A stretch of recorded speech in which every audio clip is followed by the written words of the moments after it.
Representative Harrigan is a freshman with me. We are fortunate to have him. He is a patriot, he's a veteran, he is a father, he's a business owner.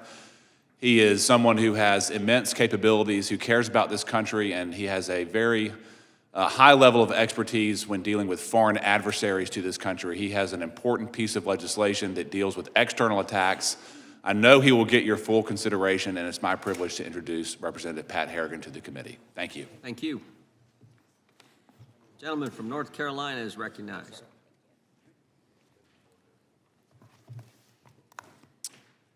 Thanks to Representative Knott for that kind introduction, and Mr. Chairman and distinguished members of the committee, good morning. I appreciate the opportunity to speak to you about a bill that goes straight to the heart of our national security. We are facing an unprecedented wave of espionage from statutorily designated foreign adversaries, and the response from our legal system has been far too weak. My bill, H.R. 4081, the Foreign Adversary Federal Offense Act, fixes that. It creates mandatory minimum sentences of 10 years for economic espionage and 15 years for defense espionage. It also doubles the penalties for intellectual property theft committed on behalf of foreign adversaries. If you steal for Beijing or some other hostile power, you should expect to spend a long time in federal prison. The scale of this threat is staggering, and I'd like to lay it out for you.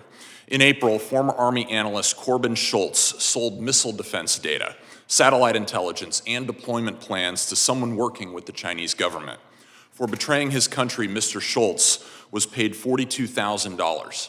Despite this blatant violation of his oath, he was sentenced to only 84 months in prison.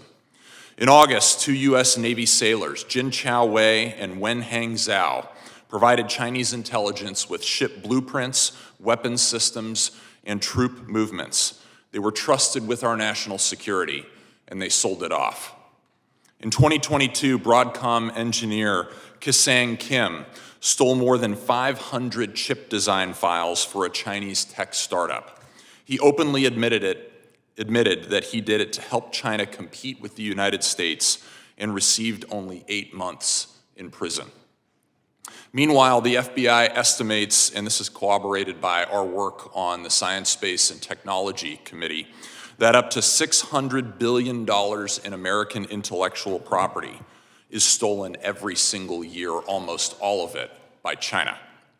This is our innovation, our technology, and our military advantage walking right out the door.